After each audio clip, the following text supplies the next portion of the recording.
Hello, hello, hello! Welcome to Brew 4 from Brew from the Bothy. I'm only going to be able to do this for so much longer, and then I'll run out of digits, and I can't lift my leg up that far to start using toes, and honestly, you don't want to see my feet. Although I found that there's an alarming amount of people on the internet that do want to see feet. If you put up sock videos, you see like a seedy underbelly of people on YouTube. It's interesting. Hello, hello. Didn't think it'd go into that quickly. How are you all doing? I hope you're really well and you're having a fabulous time. I have bags under my eyes today because I was out last night. I went to see Six at the theatre. I'm not a big what are they called? Musical. I'm not a big musicals fan, that's how tired I am. Like, Hamilton was the first musical that I ever properly liked. It was so much fun. Six was so much fun. It was at the theatre in Stoke-on-Trent last night, and really catchy tunes. Loved it. I was there with my friend Heather from Keep Calm and Crochet On, and we just had an absolute ball. And I've been listening to the soundtrack ever since this morning, just pumping me up. So, ever so slightly tired. So apologies if I struggle to remember words and what my name is. It's that, and also perimenopause is like doing me in right now at the moment. I'm struggling. My filing cabinet in my brain isn't working properly at the moment, so I need to do something about that. So please bear with me whilst I rejig what's going on with my brain. Right, shall we talk all things yarny and knitty and crochet? Let's start with what I am wearing. This is my kin jumper. I just got this back. Now, this is not a colour that I truly suit, but I wanted to wear it because I wanted to show you the jumper design. This was for the Journal of Scottish Yarns. I'll pop a link in, and I've just got the pattern rights back for it, and I have just uploaded my own version of the pattern. The concept of this jumper is, imagine, bear with me, but imagine like Lady Diana, white shirt underneath it, crisp white shirt, ever so slightly batwingy. This is a size smaller than I would make for myself, so the batwing would be a bit more pronounced, or like dolman. But it's meant to be a little cropped job that just sits like on the top of jeans or a chino and can look good with jeans, or you can really smarten it up and make all of these little lace holes pop out. And where this one slightly differs from some of my other constructions is it's actually done in one piece. So you start, I think it's on the left sleeve, and it's all done in rows. So you just zip back and forth on the left sleeve until you get up to here, and these are done in big long rows, front to back, and then you split and you come and do the front, and then you do the back, and then you join them back up and you do the other sleeve. You do this bit here, back front, do the other sleeve, add in a little selvage hem. I just had a little moment there where I thought I'd put it on back to front. I haven't. There's a little selvage seam there that is added in to give it strength, and then you sew it down, and the ribbing is done as part of the actual work as well. So there's no extra stopping and then adding ribbon on, and then the final little cuff detail is done in the round at the very end with, I think, my favourite ever, double slip stitch. Everything double slip stitch. So this is the kin jumper, and I love it.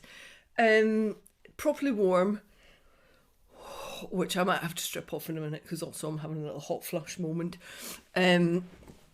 Properly warm, really easy to make, and it uses treble, crossed trebles, which if you've never come across as a stitch before, that's cross doubles in US.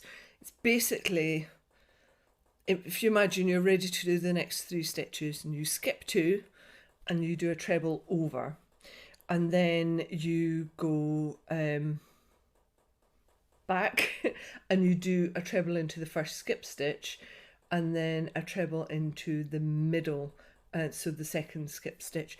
And what it does is, let's see if I can get this right up close for you. It gives this twisted look on the fabric, so you're basically twisting your trebles around, and it opens up the texture, makes it really lacy. But what it means for a design like this, because I've worked it from one sleeve to the other, you can stack your stitches so you get this neat line that goes all the way across from one to the other, so you can be really precise with your stitching and get that lovely stacked look, so there's nothing disjointed, so it looks like a really considered piece. I love this jumper.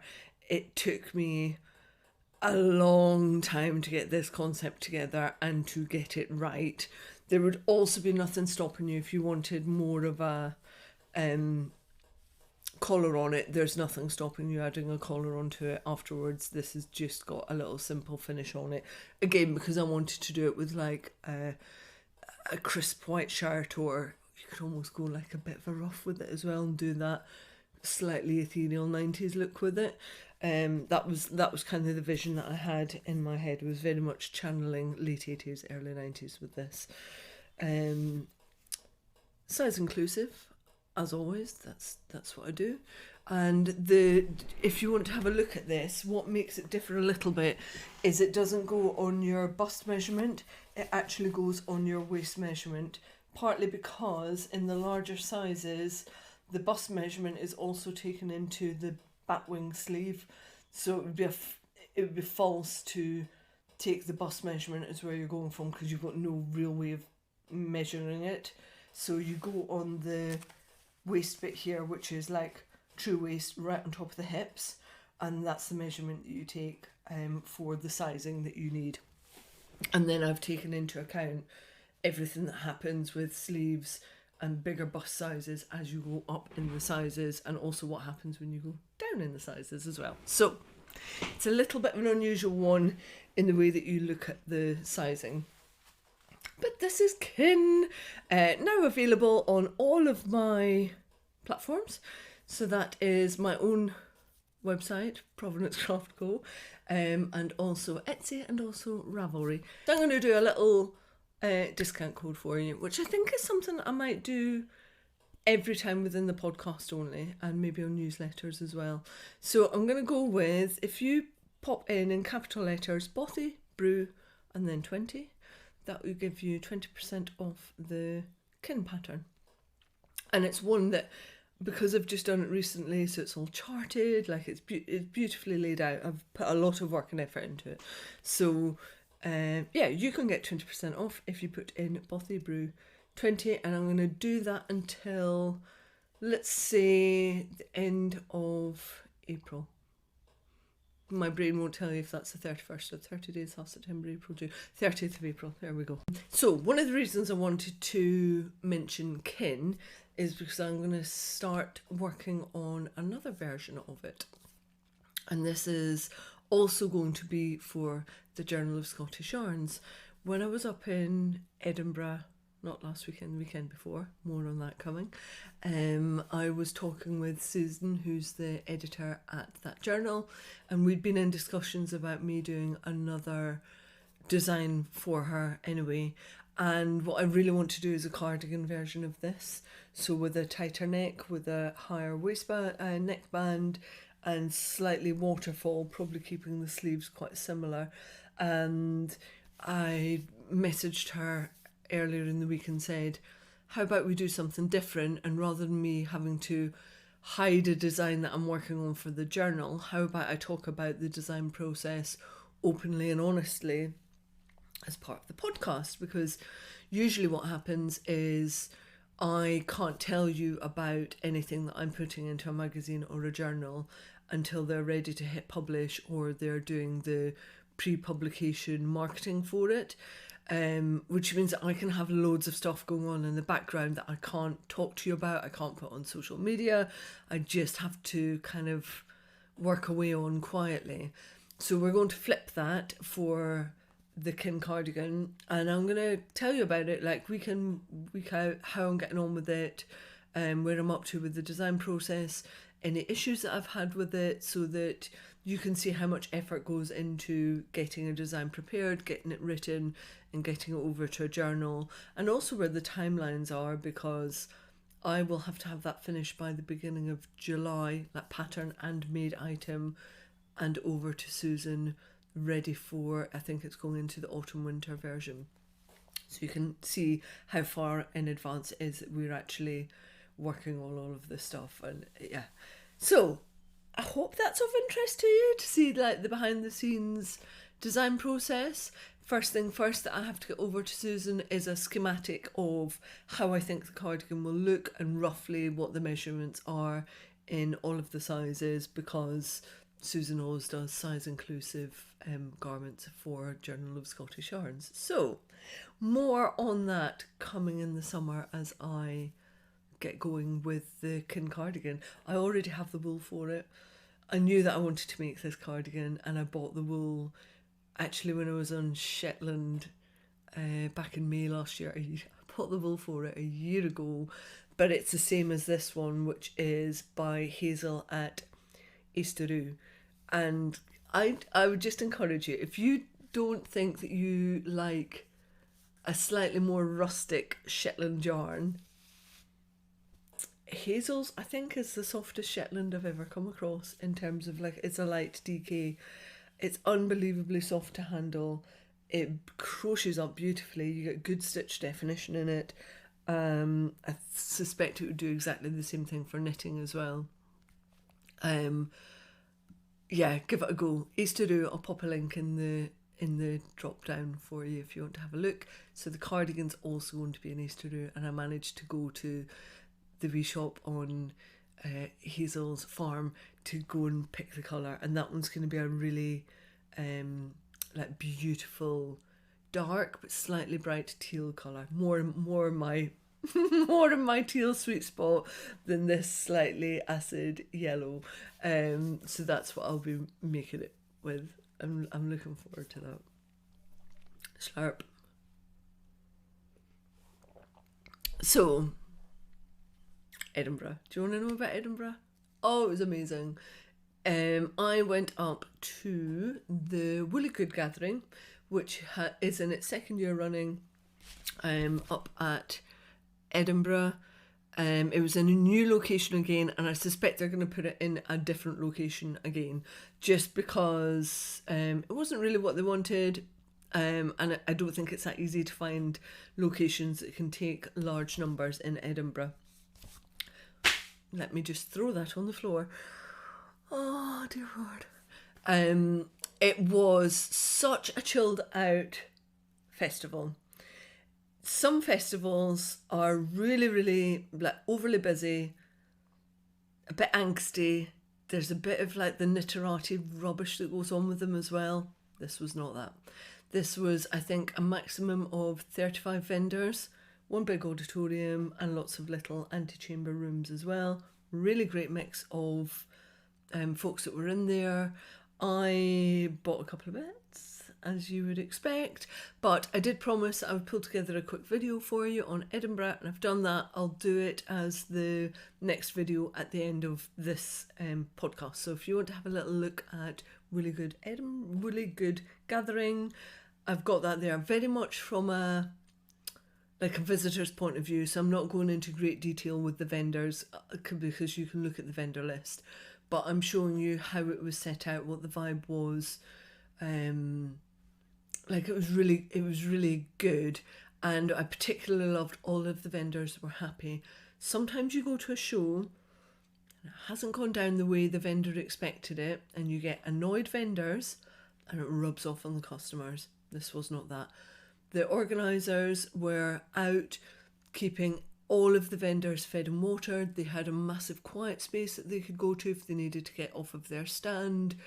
And when you have happy, fed, watered vendors, it rolls through to the customer. So part of the chilled vibe that they had and just how relaxed and friendly it was is down to the way that they had set up the show. It's not like any other show that I've ever been to. There just wasn't any pushing, there wasn't any throng. I wasn't there late on the Saturday afternoon, and I suspect it was a bit busier then. But have a look at what I've pulled together. It's literally no more than a 4-minute video because I was too busy buying stuff and chatting and off out in Edinburgh at large. But what I did buy, I got a redesigned project portfolio, maybe, is that what we would call it, from Ginger Twist Studios. I've been looking for something to categorise my crochet hooks into.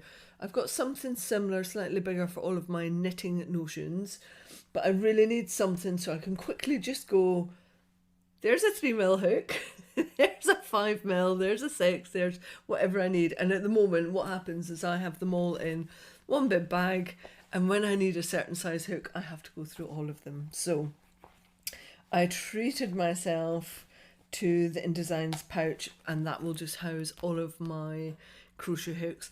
I'm also a bit of a sucker for like having nice crafting notions. It makes me want to start a project because I enjoy the process of going and finding the right bits and matching a really nice bag to the project, like the whole aesthetic of it. Not for Instagram, not for anything else, just like for me, I really enjoy that process of matching the tools to the project. So I got myself that, and I also went, because I wanted to squish this yarn. It's today's thing is Shetland, I think. This is Langsund, which is Donna Smith's yarn. She's based on Shetland, and it's 100% Shetland wool reared in Shetland. And this is shade Claude, and it's kind of a heavy 4-ply going into a sport at 350 metres, 100 grams, and undyed in its natural Shetland squidgy beauty. Love it. So I got two. This is destined to be a crocheted shawl. I really want to make an asymmetric crochet shawl with a little bit of lace work, either coming down the short edge and maybe ticking up like a Nike swoosh up the long edge as well. So there's lots of like mindless crochet involved in it, but also a little bit of thought work that goes into part of it. Yeah, and this has been on the plans for a long time, and I knew I wanted to do it in this yarn, so looking forward to that. I caught some other bits and pieces, but mainly it was more floof.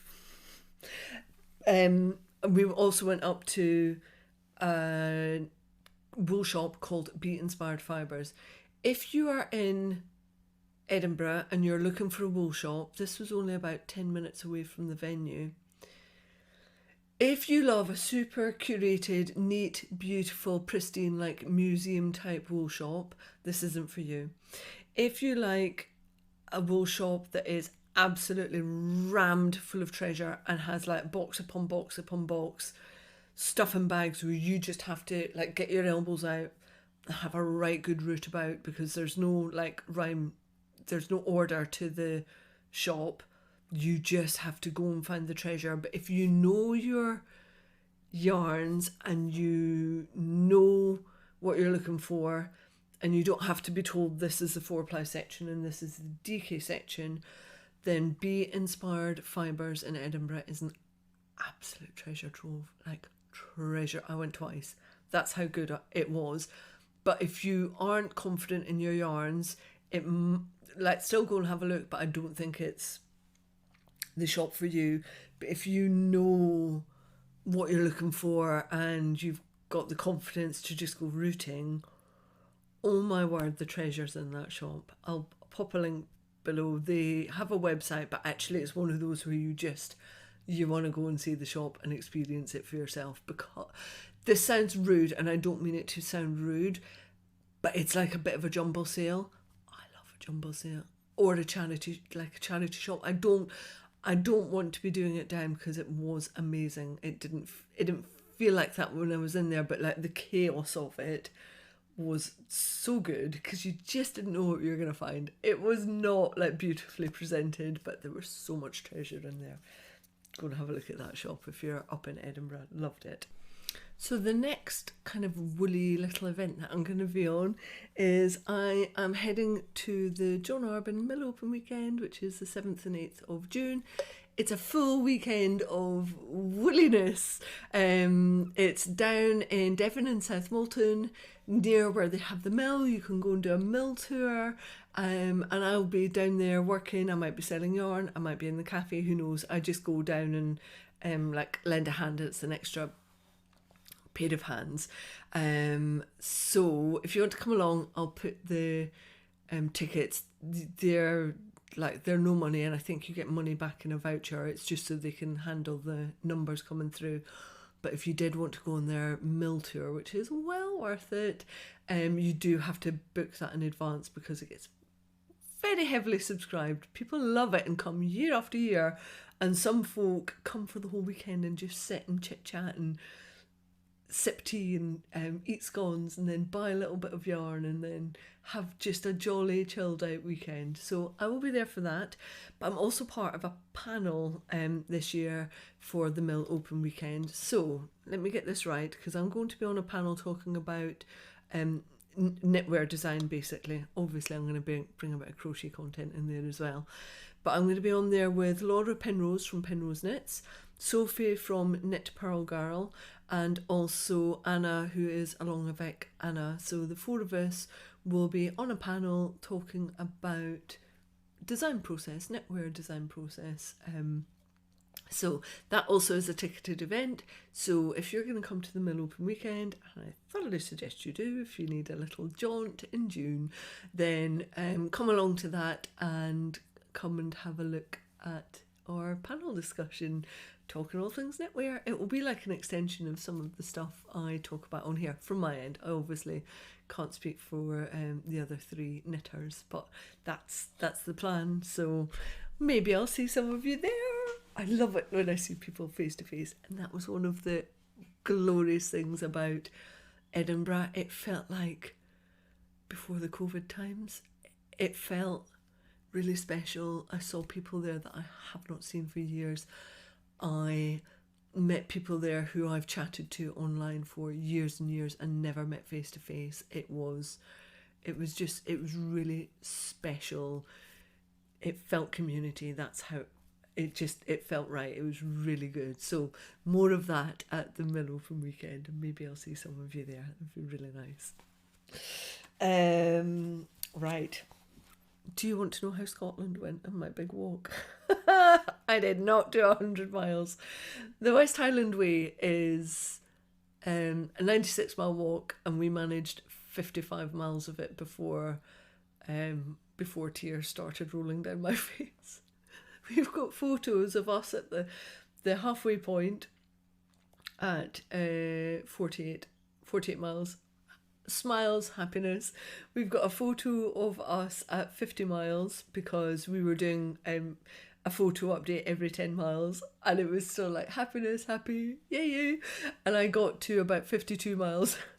I was maybe 2 meters behind Matthew, and I just had like little sob tears rolling down my face. My feet were in so much pain for that, and I'd really prepared for this, and the balls of my feet were fine, but I'm never going to show you my feet on this video ever because they're horrid.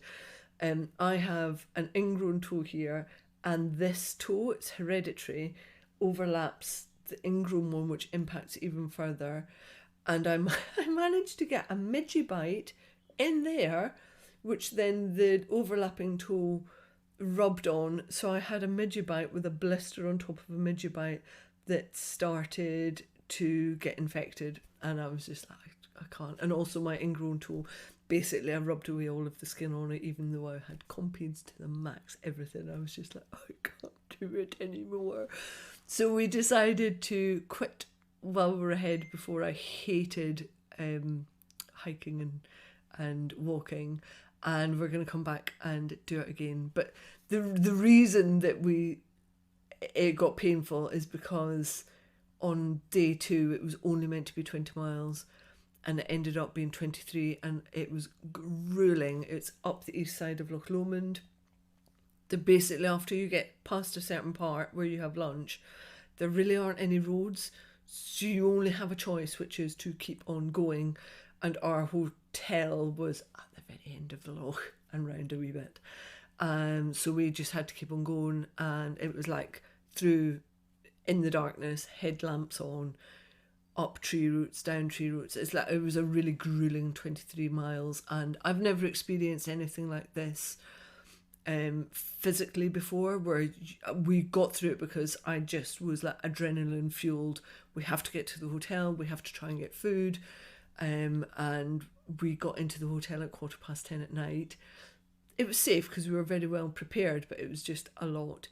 And then because I just used up all of my reserves, so by the time we get to the second point of the next day, I just had nothing left in the tank, and it didn't matter how much tablet I ate. It just didn't matter. I just didn't have it in me. I was just done. So we decided to call it quits at that point and come back and do it again. And we came home early, and I got early cat snuggles, which I did not hate, I can tell you. But one of the things that I was doing when I was on that walk, I was testing out different socks. And the ones that I had prepared, sorry for like my rubbishy ball of yarn, I don't know, maybe the cat got to it. The one that I had been preparing it's quite a thick sport weight, almost going into a DK weight yarn, and it's by Arbon. And whilst it's soft handle in the ball, when it's knitted up, the stitch definition is quite pronounced. And I think this is not specific to the yarn. I think it's specific to the size of the stitches. I have total princess feet. Like, I don't like walking on gravel. I can feel anything under my foot and it's uncomfortable. So I know that's something that would be helpful for me to work on, is that hardening off the soles of my feet a little bit. But when I wore those socks with a bigger stitch and a thicker sock, I honestly thought that would be a better way to go because it was more cushioning, it was a bit more spongy, but actually it was really quite painful, and that was what gave me some of the foot issues. And then I tried a cotton sock which had arch support built in, which was a load of ribbing around the arch area, which I think is a really interesting concept, and I want to try it out in a pair of socks just to see if I can do that in a pair of hand knitted socks that are in a finer yarn, and whether that brings anything to my walking experience. But honestly, the most comfortable socks that I wore on the 55 miles, on my whole 55 miles, was a wool cashmere blend with a little bit of nylon, and it was in they were shop bought, really thin yarn, and I couldn't feel a single stitch on my foot pad, on my toe pad, nothing. And the fact that they were thinner meant that they were cooler. Like, I'm fully in perimenopause, and whilst I'm not usually in hot flushes, I just run warm, so big, thick, heavy socks was not going to be the way to go. Also, it's like 18, 19 degrees in Scotland. 3 days we were walking with a 12 kilo pack, so like I didn't need anything to make me warmer. But the thinner ones with the squidgy cashmere with the tiny, tiny stitches that my princess feet couldn't feel, they were the ones. So I'm really sad about this, but I think it's the right decision. Is next time I go walking, I'm just going to wear like really nice thin socks with cashmere or alpaca in them. Matthew said that all of his favourite walking socks have got alpaca in them. And I know that because when he goes out walking, I do the washing of the woolens and the yarns.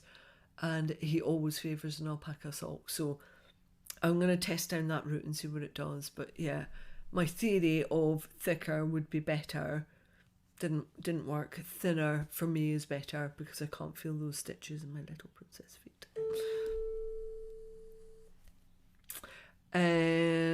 Right.